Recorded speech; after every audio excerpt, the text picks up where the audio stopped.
Okay, so you know when you recommend a book to your friend and it's a book you love so much and you kind of just want them to give you updates while they're reading the book, and what parts they like, what parts they didn't like, what characters they're connecting with, characters that they're not connecting with, all of the above. Like, it's just so much fun. And then knowing that certain things are coming up and being like, I can't wait for you to get to this part. That type of stuff, I love it. I love read with me's. I love watching people read books that I love, and I love people giving me updates while they're reading the book, especially if it's a book I care about. There's one thing I love about reading is like talking about the books that I love to read with other people that love to read the same book. So I'm like, let me just do a video similar to that concept. Basically, this is a read with me. I've seen so many other booktubers doing it. If I'm reading a book and I have no one to discuss it with, it drives me crazy. If I'm reading and a character decides to make an insane decision, right, best believe I'm looking at the invisible camera in my room and just being like, what? The book that we're going to be reading for this first episode of Read With Me is Watch Me by Tahari Mafi. If you know me, you know that the Shadow Me series is my favorite.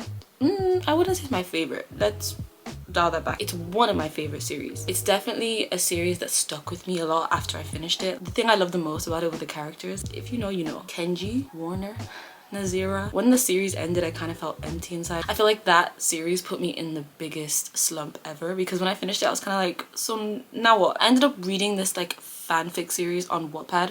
I think it was Warner and Juliet's child, and then Kenji and Nazira's child, and like their love story, but then also the old characters like feature in it, and it's just so good. Guys, it's so good. But I haven't finished it. I heard this was being released, so I was kind of just anticipating this book, and it's finally here. So I'm like, this is like the easiest type of video for me to film. Like, it's effortless. I do this anyway, but just without a camera. So but this time people are actually listening. Also, don't take anything I say too seriously, because it's just my opinion. I really hate that I even have to say that, but a lot of people get really weird about people not liking a book that they like or liking a book that they hate. Just, it's not that serious. We do not have to tussle in the comment unless it's lighthearted. Unless you just want to debate it, that's fine. But we don't have to tussle in the comments. You don't have to tussle in my DMs or messages. Just, it's fine. It's just an opinion.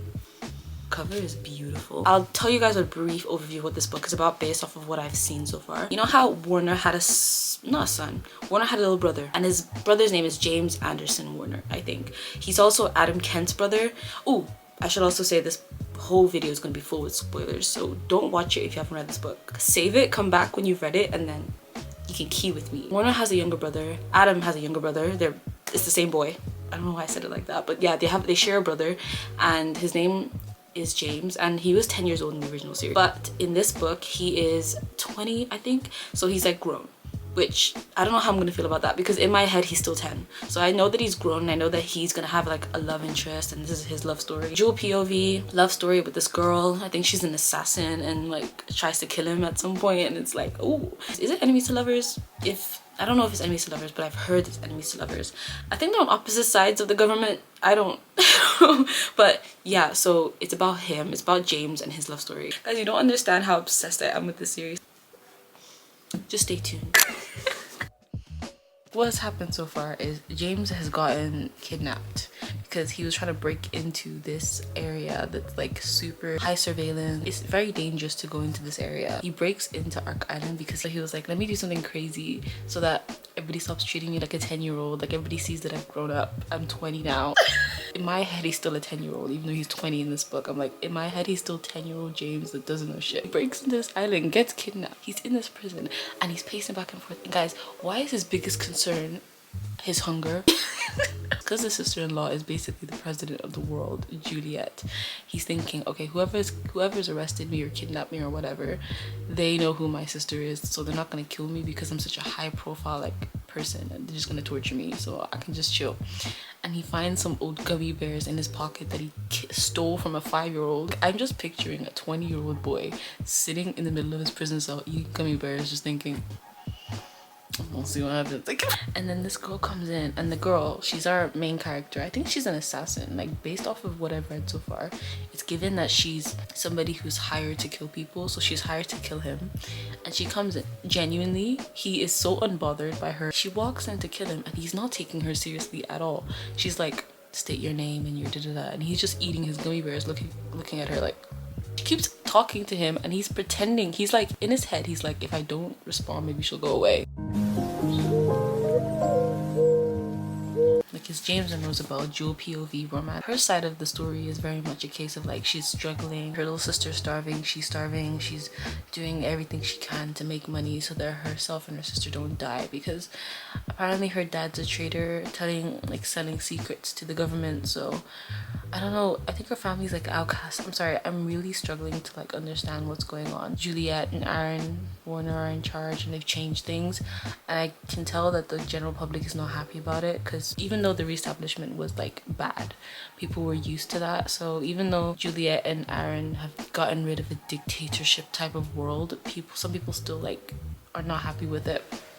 Okay, whatever. Basically, she's like hustling to like keep herself and her sister alive. And then on James' side, he's just like, I want my family to take me seriously, so I'm gonna do some unhinged dumb shit. Like, okay. James reminds me of Kenji, and I've missed Kenji. Like, I'm excited. I'm literally only 3 chapters in, by the way. Just wanted to give you guys a little update on how it's been going so far. Okay, I'm gonna go to bed.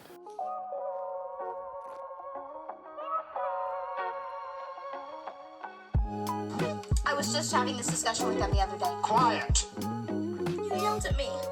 I'm Topanga.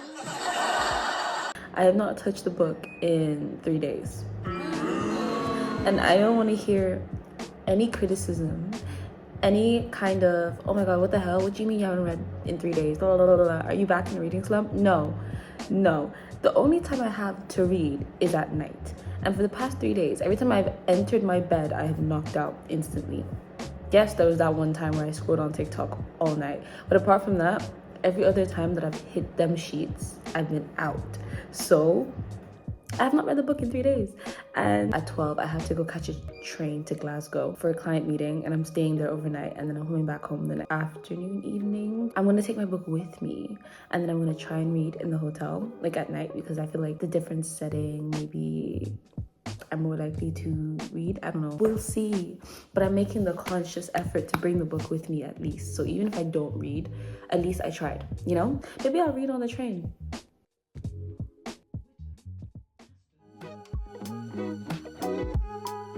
I'm in the shower.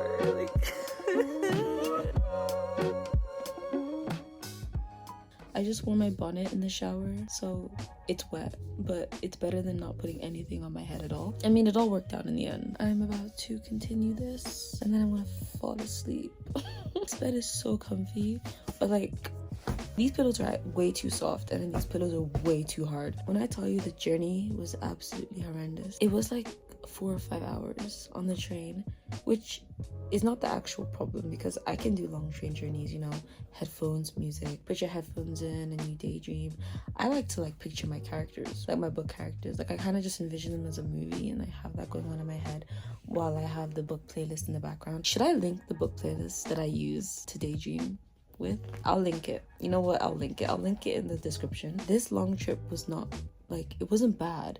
But then, I don't know what it is about the mountains up here in Glasgow, or if it's to do with the gradient of the land, but as the train was going up, it just kept shaking and shaking and shaking. And bro, guys, I literally was on the verge of throwing up by the time we got here. Like, I felt so sick. My head was pounding. It's only just starting to like get better. We got here, put our bags down, like relaxed a bit, prayed, and then we went to go get some food, and then I ate that and then took a shower. Now I'm here, and the headache is only just starting to like get better. I'm dreading that train journey back. I have a strong feeling that I will literally fall asleep after like a chapter. I've been falling asleep so easily these days. Like I'm like permanently tired, so we'll just see how it goes.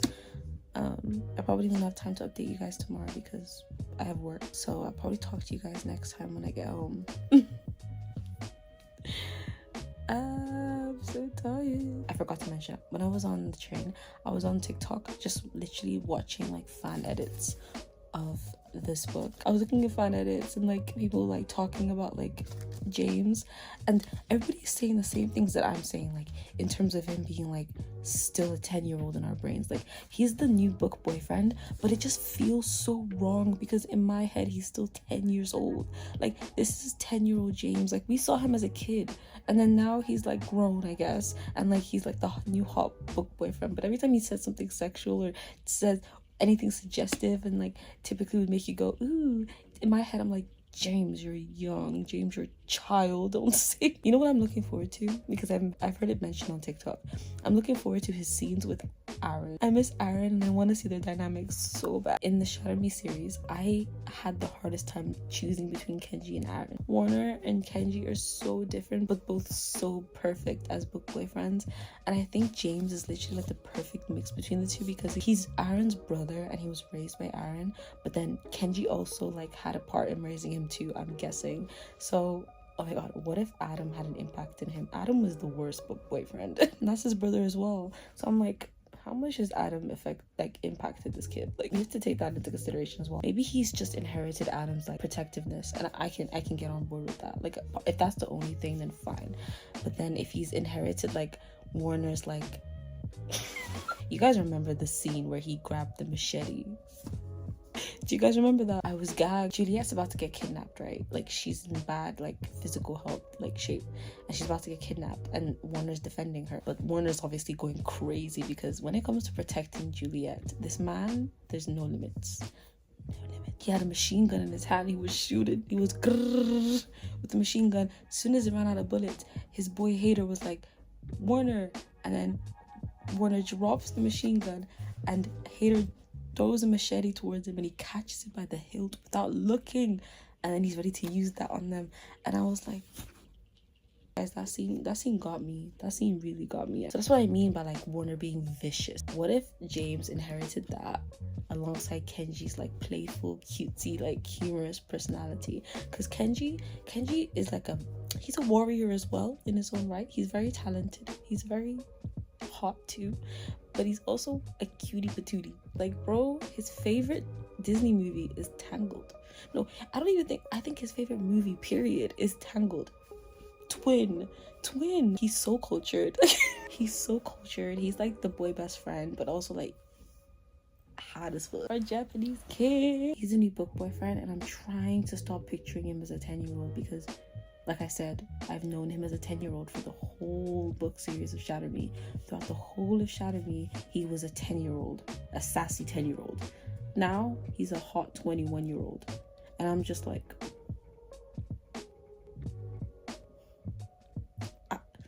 it's an adjustment, but I'm getting there. And the edits are helping. I have to get up early tomorrow. Like, I'll speak to you guys tomorrow. Bye. It's the only comfortable way to sleep in hotels, I'll be so real. Like, I need the back support, I need the front support, and I need the head support.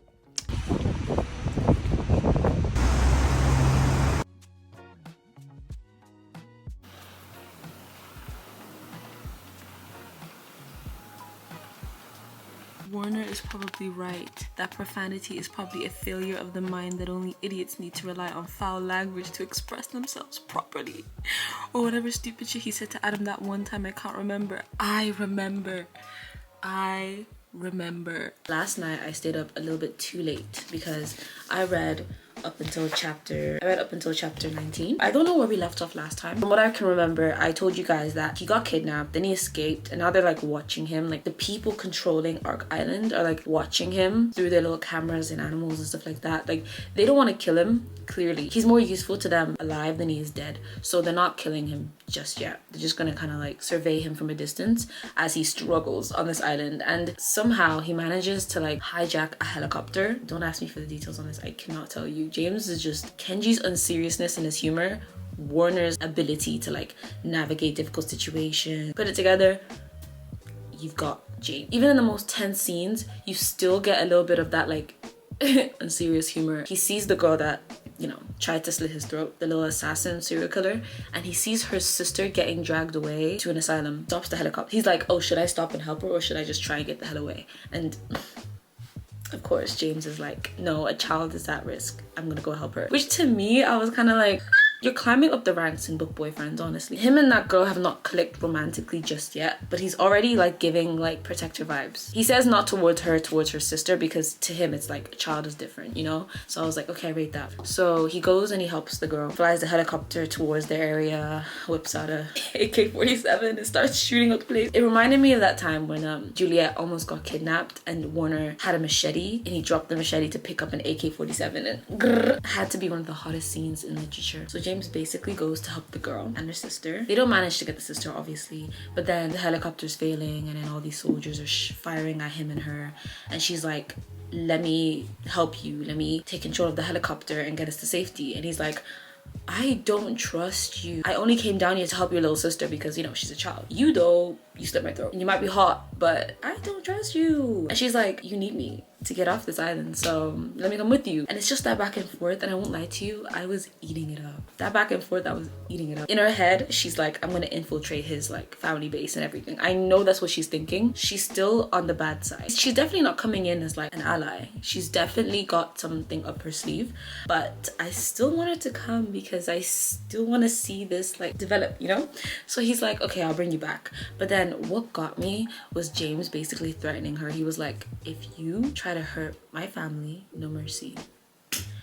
No mercy. And I was like, that's Warner. That's Warner all over. I said, you got those personality traits that I like. He's warning her, and she's kind of like, damn, imagine if he cared about me like that. That's what I'm thinking. The way he's like, my family off limits, otherwise you're 6 feet under. And she's like, yes sir. So they go back to the New Republic where James lives. She fainted, so she's unconscious, and you cut to the scene where he's basically explaining himself to Kenji and the rest of his family. Winston is there, which is like a blast from the past. I forgot about Winston. Winston's there, Adam's there. I know we don't like Adam, but like he's kind of like neutral to me. Like I know we don't like Adam in Shatter Me series, but in this new series he's just kind of like meh. Like he's just I don't care about him. He's whatever. He's married to Alina, they have children. As long as he's not with Juliet, I don't care. His brother, we've got Kenji being Kenji. Honestly, guys, you don't understand. I've missed this man so much. Reading scenes with Kenji just feels like coming home. And Kenji just gives like unserious uncle vibes. Like, you know when James was talking about how like his family doesn't take him seriously, blah, blah, blah. This scene was the perfect representation of that. They were like barely listening to him. They were kind of just like, yeah, you're an idiot for trying to do what you did. Anyway, and then he was trying to explain himself, give his perspective, like, you know, I was trying to do this so that you guys will take me seriously. And they're just kind of like, you're a baby. Like, you're a dumb kid. And honestly, I get where they're coming from, because at the end of the day, his decision to go to this military base with no backup, no sense of like protection, just almost like a spur of the moment decision just to like go to this place, and just that decision, stupid. But the fact that he managed to come back and survive on his own is commendable. But they won't even give him any props on that, because you're dumb, you know? And he was dumb for that. What made me die was the fact that they were literally like telling him off while ransacking his like duffel bag for snacks. So they were literally going through his bag for all of his snacks, eating all of his snacks, and like cussing him at the same time. And I was just like, this is so Kenji. Bro will be eating your food while telling you your shit. I was laughing so hard this whole scene, but I was also like feeling bad for James, because I was like, damn, this is really what he was talking about. Like, they really don't take this boy seriously. But they were basically saying like, oh yeah, Warner's gonna kill you. He's going to drag Jane. I want to see Nazira and Kenji's dynamic as like a married couple, because I know they're married. I need to see their dynamic. I need to see Juliet. But most of all, I need to see Warner, which is the next chapter. So I'm so excited. So yeah, so I'm gonna get back to work. By the way, the reason I'm not watching Love Island UK is because Love Island UK is not for the black girls. It's just not. I think they have one black female contestant, and her screen time is abysmal. So what's the point? Like, you know, I need a TV show where black girls are shown love too, and Love Island UK just does not do that. So I'm gonna see you guys again when I read the next 2 chapters.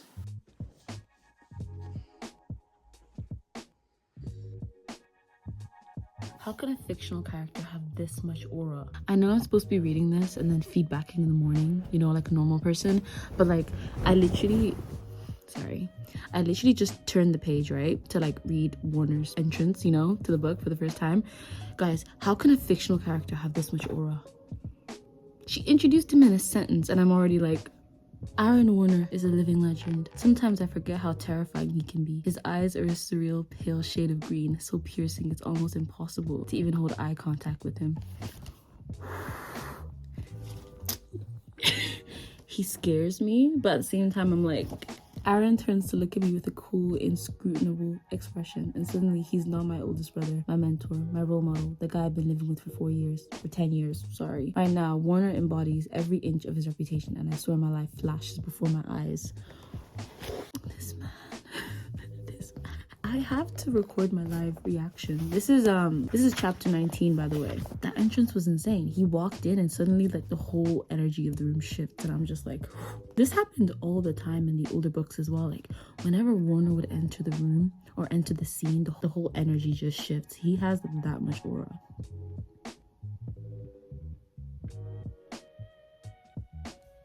Warner mentioned his wife.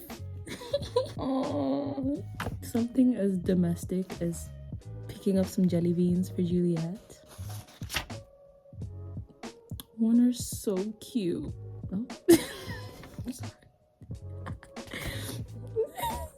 Kenji just threw a juice box at James's head. What? Why did they bully this guy? I just feel like Warner always has like a blank expression on his face, like he's silently judging everyone, and it's like so intimidating but so hot at the same time. You're just like, what is he thinking? You know, lavender crew neck. He's such a dude. He's such a guy. James goes, all I know how to cook are chicken breasts and protein shakes. He's such a boy. Like eggs maybe and a hamburger. Yeah, men, the definition of men. Y'all can only cook that stuff, honestly. These guys have the most like mundane like conversations, and yet it's so intriguing, you know, like simplest things, like arguing about like what to cook for dinner tomorrow, and I'm just like so engaged, even though it's like inherently a boring conversation. But because it's these specific characters, like I feel like they're my family. Is that too parasocial? I don't care. Rude. The fact that Kenji still calms Warner down from his panic attacks makes me want to cry. We like to give each other shit around here, but at the end of the day, we'll all die for each other. No questions asked. James talks back to Warner a surprisingly amount. Like, how is he not terrified? Like, for someone who knows Warner's reputation, he really acts like he doesn't. Like, they're babying James even more now, after he tried to do the one thing that he thought would change their perspective of him and treat him more like an adult. After doing that, they started to treat him like even more of a child. Whenever Warner talks about Juliet, I just want to like die inside. Like, it's just so cute. Is he mad that James did something so dangerous because he cares about James, or is he just mad that he scared Juliet? It could really easily be the former, even though that's his brother. That man puts Juliet first, always. Adam wanted peace. Warner wanted justice. That is the main difference between the two brothers, and that is why we are Team Warner over here. I realized at a young age, you can't have peace without securing justice. That's why we're Team Warner. His name is Aaron. Why do we still call him Warner? I saw the way the world looked at Warner with the kind of awe and fear and respect I'd always dreamed of. I love Warner. Why are they talking about doctors in relation to Juliet? Is she sick? Is she sick? Is mama sick? Oh my god. But yeah, Juliet's pregnant, and it's a very dangerous pregnancy apparently. Get you a man like Warner. She can murder who she wants. Don't stifle her. Warner and Juliet are just as weird as each other, but in like the best way possible. Like, I don't know why I forgot that they kidnapped Rosa. No, they didn't kidnap. She came willingly, but they are holding her. Rosabelle? Rosaline? What's her name again? Rosabelle. I forgot that they have Rosabelle, so this is interesting. Don't kill her, maybe, Warner. I know you'd probably think she's a main character. Why would she die? But sometimes Warner is Warner, you know? Like, at least don't torture her. When James first mentioned that he brought Rosabelle back because, like, you know, he felt like he had to, and all the guys, and by guys I mean Kenji, Winston, Adam, were in the room eating the snacks and like berating him. They were like, we know you brought her back because she's hot. You know you brought her back because she's pretty. And he was like, no, that's not. He's been calling her gorgeous this whole time. So I don't know why he's pretending that she's not attractive. She's attractive. You find her attractive. It's fine. It's okay. I'm going to read at least 2 or 3 more chapters before I'm going to bed. I am going to find out if they're going to torture Rosabelle for information, because I feel like that's what Warner wants to do. So let's see if that's what he decides to do. The girl is starving to death. She's barely functioning already. She passed out in the helicopter. Do not think she's going to survive even 1 round of questioning. So I don't think he will. I don't think it's smart to do so. This is like one of those books where I genuinely have no idea where it'll go, what direction it'll take. Like it's so open. Like it's really open to like towards anything, which is like fun, but it's also like, ooh. At least with the Shadowy books, we kind of had an idea of what the goal was, the overall like goal: take down the reestablishment, start a new republic. Juliet and Warner were navigating their romantic relationship. Kenji and Nazira were having their whole like plot line. Adam was being Adam. Like there was like a direction. There was a vague direction of where things were going. But with this one, it's so, like, I know that we have a love story between James and Rosabelle, which I'm guessing towards the end of this book, unless there's a potential new series starting from this book that I don't know about yet. It is 10:30 a.m. It's 10:30 p.m. Clearly it's nighttime. I think I'll read until 11, then I'm gonna go to sleep because I need to get up at 6. Good night, guys. I forgot that Warner can basically read your mind. Like he can like sense your emotions, right? So I'm reading the chapter basically where he sees Rosabelle for the first time since he saved her from the helicopter, and like Warner's with him and he sees her and he has like a physical like emotional reaction because like Bo has a crush on her now, looking at her, and he's feeling all these emotions, and Warner's just standing next to him like, are you done with your delusions or what? And I'm like, oh no, he can hear your thought. Warner can like sense your emotions, so when he's like aroused, ew, his super strength is just making life really embarrassing for the rest of us. Yeah.